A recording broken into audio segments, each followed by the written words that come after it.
welcome back to another episode of the Daft on Draft podcast. It has been 2 weeks, Corey, since we have gotten to Daft or Draft. And that is what we are going to do today.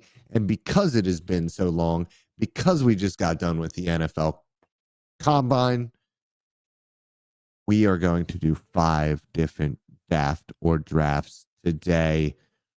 We're going to get a little hot here. But first, Corey, how are you doing today? I'm well. My eyes are a little funky because I am actually, for the YouTube watchers, this is the last episode that I will be wearing glasses. They actually, your eyes look normal. They do. They feel a little sticky. Yeah. I'm getting LASIK tomorrow, so I'm doing all of the pre-operative drops that you have to put into your eyes. So that's a lot of fun.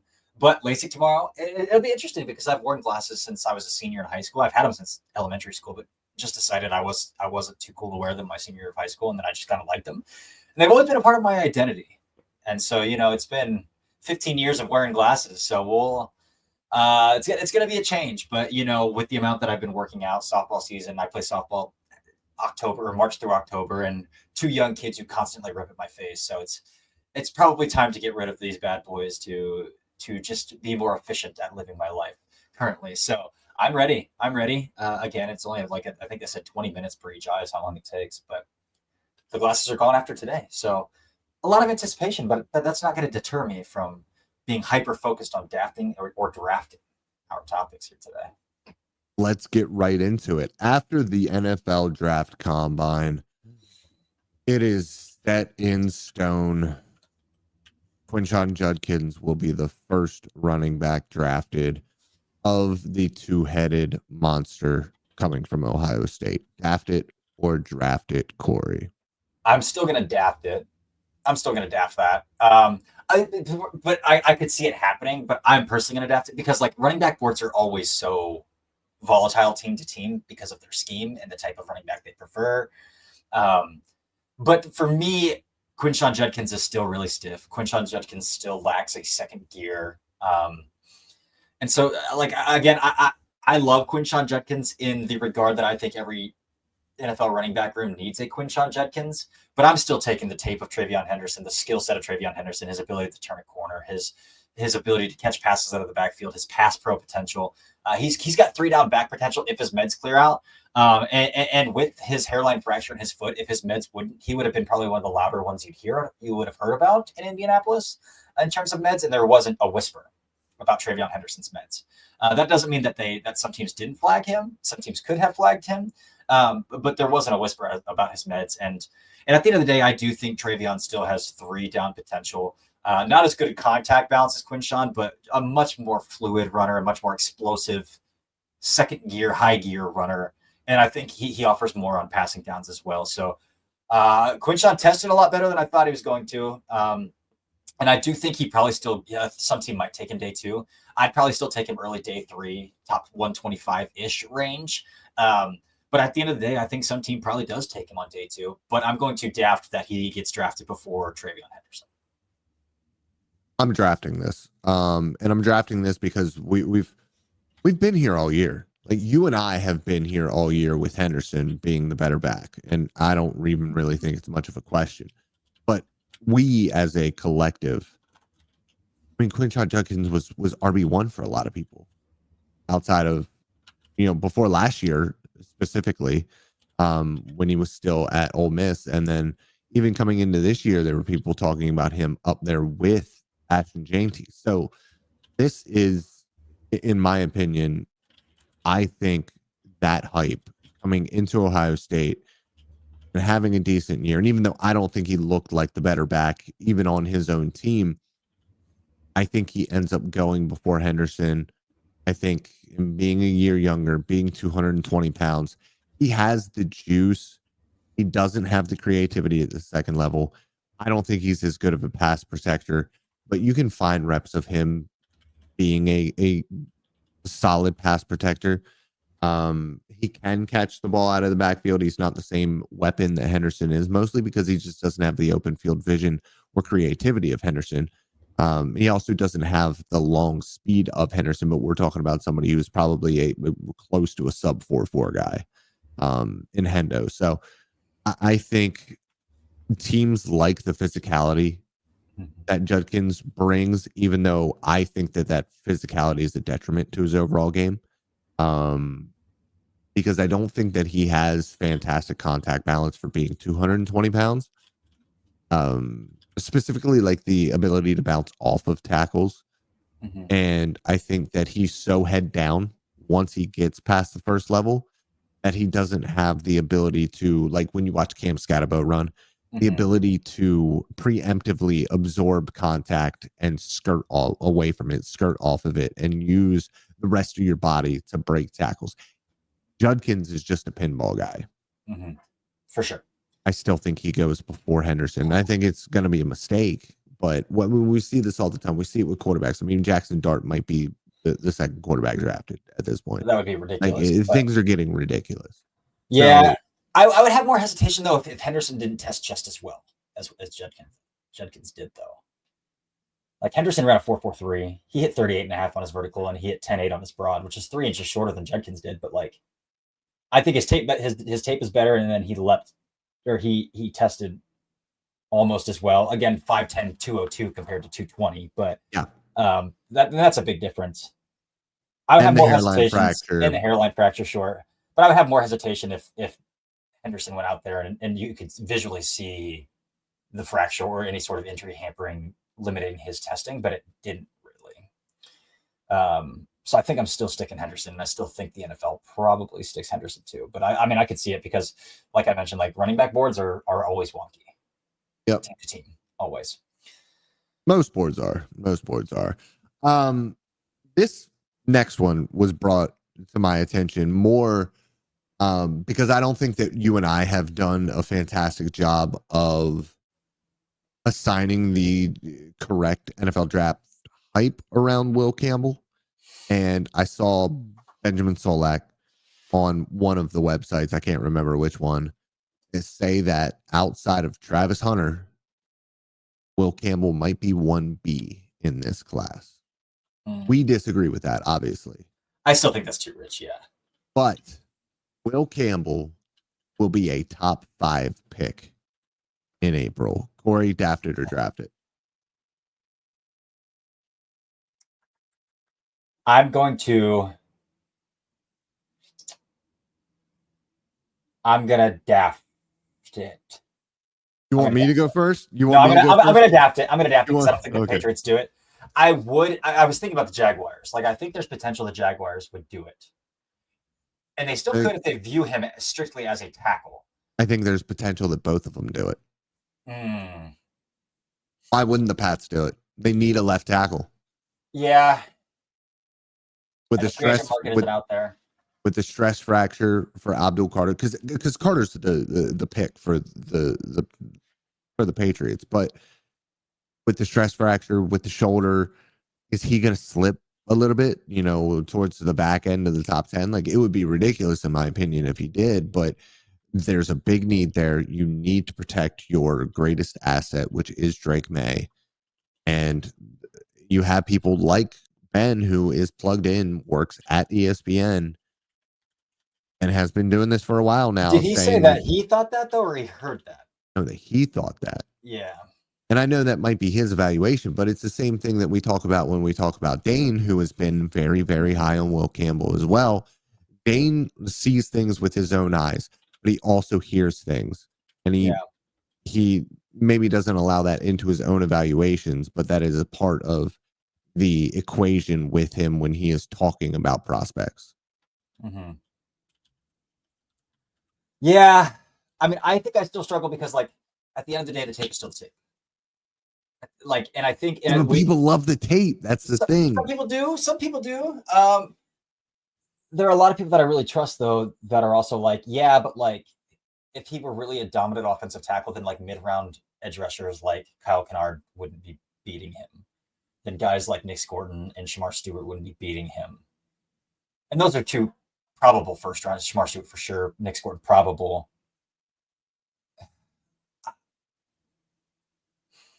I mean, at the end of the day, there's a premium on offensive tackles, and every team needs one.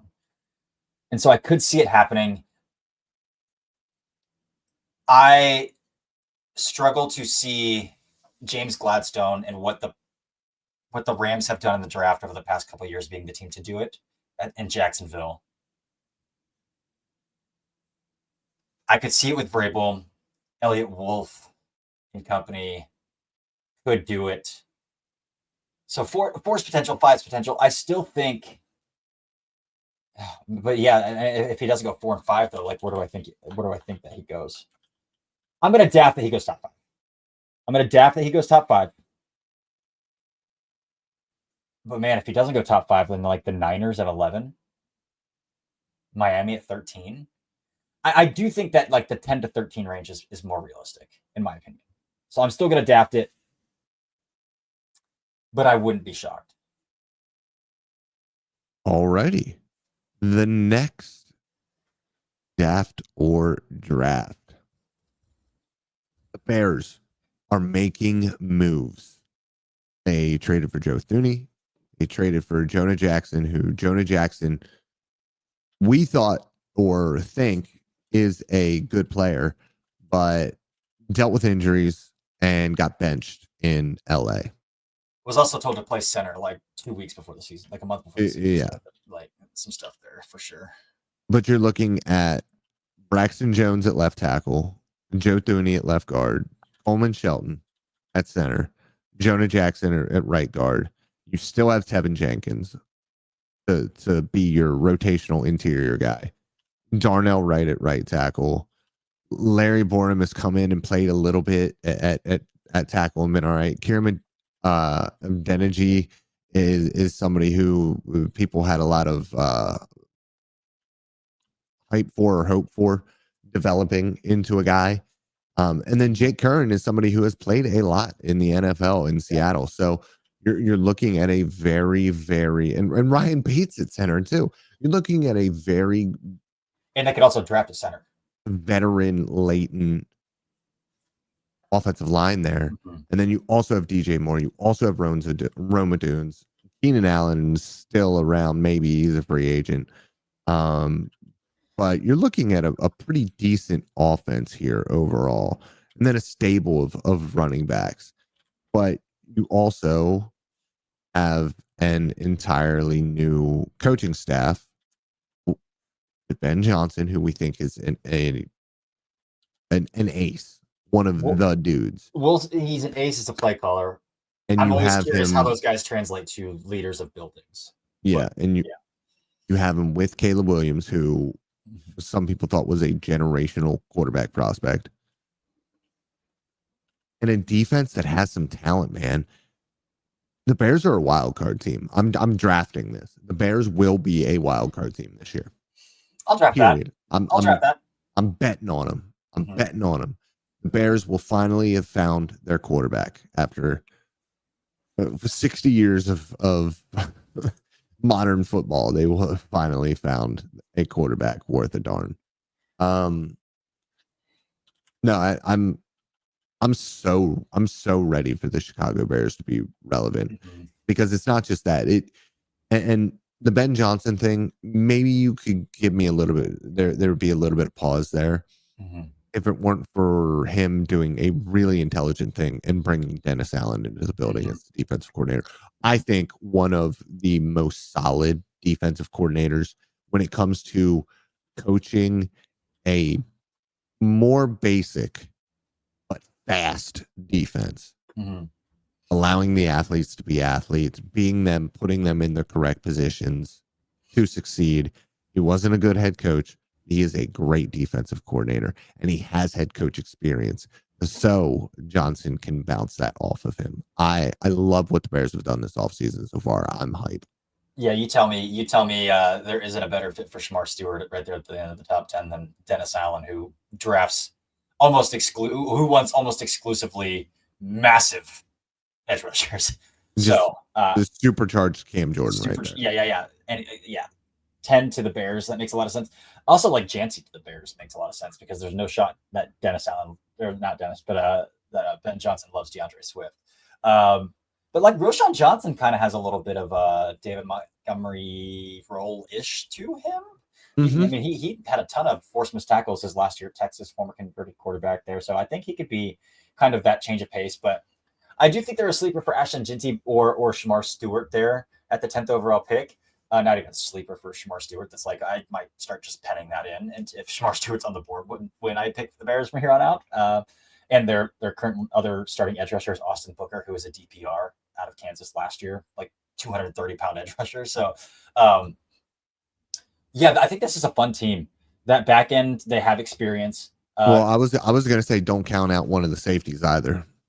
If Stewart's there, he should be the pick, but Yeah. both of those safeties could be a fit there. Yeah, for sure. They could as well. And I love Jalen Johnson. I love Kyler Gordon in the nickel. He's been one of the better nickels. Tyreek Stevenson, we'll see if they can get him to lock back in a little bit this year. But he had a pretty good rookie season. And then so yeah, there's a lot to like on the back end of that defense as well.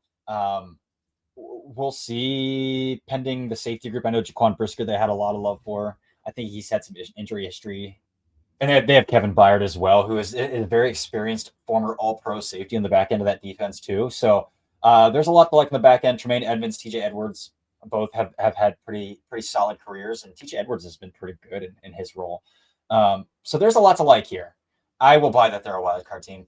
They are playing in what was probably the toughest division in football last year, however. So the Packers, Lions, Vikings, I don't think are going anywhere, pending a Darnold reset, but we'll see what happens here. But yeah, I'll buy that. The next Daft or draft, Corey, you'll love this one because it's your guy. It's your guy. You've been on him, I think, before literally anybody else, really. He stood out to you in that Texas offense. Matthew Golden will be the first wide receiver off of the board in April, dafted or drafted. I'm going to daft it. I love Matthew Golden.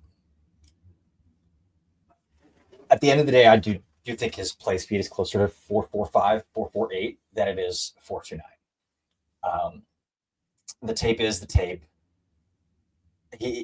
And there are quite a few contested catches for his size. And even though I think that he wins in a lot of ways, I do think his high-end comp is a guy like Stephon Diggs. And if you tell a team like you could turn this guy to Stephon Diggs, then yeah, I think you would take that guy, wide receiver 1. But I think his baseline comp is probably like a John Mechie. And to me, that tape still kind of fits out as like a day, like even like a top 50 player still, but like an early day 2 player. I know Ted McMillan didn't run, and I know Ted McMillan's losing a little luster, I think, coming out of the combine, based on what some intel was, is like, oh, maybe the NFL's not as high on this guy as many think. And we've kind of been there with Ted. Like, he's just a weird prospect. He's more fluid than a guy his size should be, but he's not as explosive or physical as a guy his size should be to win vertically. And there are a lot of catch point things. And then the 31-inch arms is weird for a guy that size as well. Ultimately, I do think that Ted is probably still the first receiver off the board. Wide receivers are so wonky every single year as well, though. So I don't know, because like going back to 2020, everybody loved Jerry Jeudy, and then Henry Ruggs was the first receiver off the board. And that seems to be the case every year. Like 2022, like Drake London was the first receiver off the board out of almost nowhere. And so it does seem like wide receivers are, again, more like running back, more of a team-by-team preference. I'm going to daft it, but again, like, would a team prefer a slot Z versatile guy who can win in a multitude of ways to a pure X / kind of big slottish like Ted McMillan? I think you could be talked into that. Yeah, I'm gonna daft this as well. I still think it's gonna be Ted. Golden with the technical refinement, and everything. He's the type of receiver that I prefer. But I do think even with the weird build for Ted with the 31-inch arms, I don't care about that at all, because I see that dude's wingspan on the field when he is outreached for the football. He has a wingspan unlike I have ever seen before. outside of maybe Mike Evans. And I understand why he's getting that comp. And I think he's closer to the Drake Londons of the world, which is a good football player. But it's tough for me to claim him a first round guy. He's not a first round guy for me. Full transparency, there's only like 10 in this class. So Yeah. it's still, it could be the first one off of the board. But like, if I needed a wide receiver, if I really needed a wide receiver, and Travis Hunter was there, I would just take Travis Hunter to play wide receiver. And so that's interesting because it seems like a lot of the consensus coming out of the combine is actually teams might prefer Travis Hunter as wide receiver. So if we're considering Travis Hunter as a wide receiver, then no, they're completely dafting that Matthew Will is going to be the first receiver. Yeah. I mean, I think you have to at least make it a consideration. Yeah.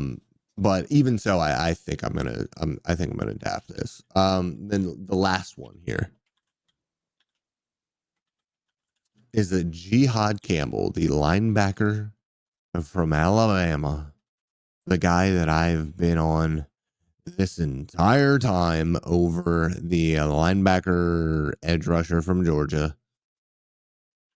Jihad Campbell will be the first non-Big Three defensive player off of the board. The Big Three, obviously, being Abdul Carter, Travis Hunter, and Mason Graham. Corey, daft or draft? I am going to draft it. I'm going to draft it. You could talk to me about a team like Vegas, Pete Carroll, falling in love with this guy, drafting him at 6.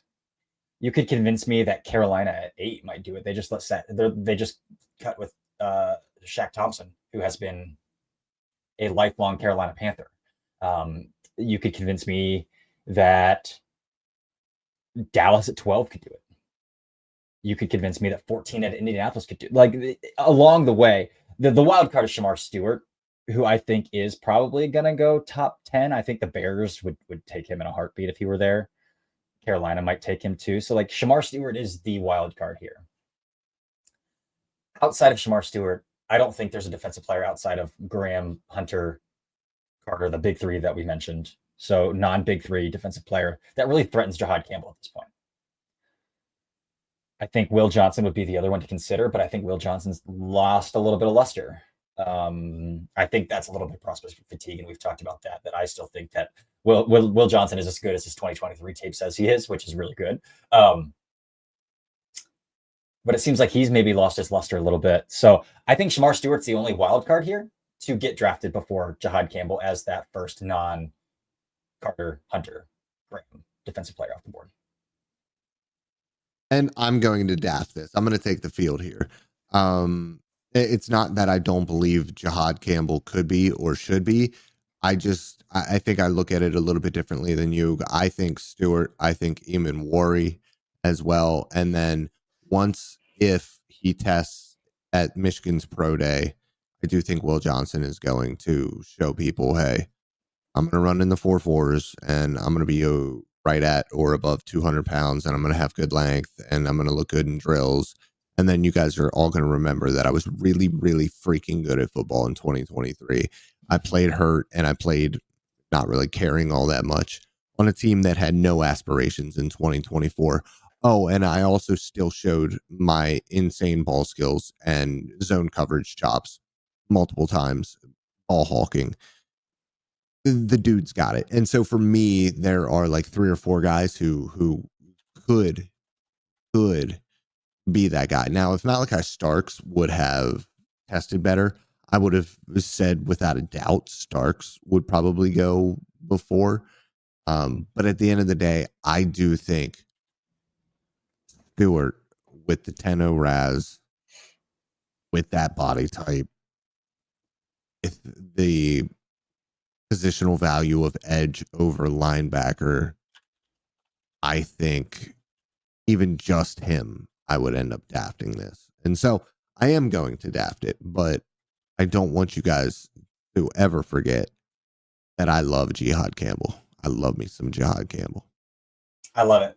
And that's what I love about the NFL draft, man. Like this feels very 2019-ish, like the Devin White Patrick Queen year with Walker and Campbell, where Devin White went 5th overall, and then Queen went first round too, the back end there. And I think that's the year that Brooks went first round too out of Texas Tech. Queen went 10th, right? And then no, Devin Bush went 10th. It was Devin right, White and Bush Devin went. Bush. Yeah, Queen is 2020. Yeah, so yeah, that was Bush, and that it kind of has a feel like that to it. And now that like teams are running the damn ball again, we're going to see an influx of Kenneth Grant-sized defensive tackles, even if they are a little limited in the pass rush upside, and Jahad Campbell-esque linebackers starting to go higher than they have in past years. Danny Stutzman. Sure. You can have Danny Stutzman that high if you want to. No, not that high. Yeah, I'm just saying higher because he's a really good run defender. 3rd round, sure. And so I mean, you could tell me today that, or if you told me today that like Pete Carroll is running around shirtless, doing nothing but yelling Jahad Campbell at his scouting staff, I would believe you. You know, like being that big of a pest in his building, like, hey, don't forget about Jahad Campbell. Don't forget about Jahad Campbell. Yeah, but you saying that about Jahad Campbell also makes me think Pete Carroll might be doing that about Nicky Manwari, seeing Cam Chancellor, modern Cam Chancellor. Yeah. Yes. Yeah. So I'm trying to think of, I mean, Tampa, Spytech was in the building when Tampa took Devin White 5th overall. Like, Tampa hasn't been afraid to do some unorthodox things in the first round. Let's pull up the Buccaneers drafts real fast. This is a little tangent here. Just to get in the mind of maybe John Spytech a little bit. I mean, they took a center 1st round last year, defensive tackle 1st round, defensive tackle-ish 5-techie guy at 33 the year before that, where they didn't have a 1st round, and then a DPR 1st round. And well, obviously Tristan Wirfs, but I mean, Spytech comes from a building that took, I mean, going back, OJ Howard, Vita Vea, Devin White, Tristan Wirfs, Joe Tryon-Shoyinka, Logan Hall, Kalijah Canteen, Graham Barton. That's like an island of misfit toys of 1st round picks, positional value wise. Like, I think he's going to take whatever player he has conviction about. Yeah. I don't think he's going to get into any sort of analysis or paralysis by analysis. And he's just so it's going to be Ashton Dainty. That would be something I wouldn't put past them as well. Yeah, we'll see. I do think they probably are a sleeper Shedeur team even at 6 still, but I feel like Spytech's going to be a team that's going to shoot from his hip. And Pete Carroll's always been a head coach that will shoot from his hip. So I think we have a fun combination in Vegas for however long Pete Carroll continues to coach. But yeah. That is all we have for today, ladies and gentlemen. That is 5 different Daft or drafts over a 30-minute period. We got to talk some good football today. We got to talk about some really good football players. Excited about the Bears, which it feels great for the NFL. I mean, it objectively is great for the NFL because it is one of the largest markets. Them being excited offensively would be an absolute game changer for the league. So a lot of fun football that we went through today. We will be back next week. We have been evaluating safeties. I need to dive back into the safeties because I moved across the world and a lot is going on, but it's my favorite position. So it's not going to be like a task for me to sit down and watch a bunch of these guys. Until then, ladies and gentlemen, remember, I love you. Goodbye.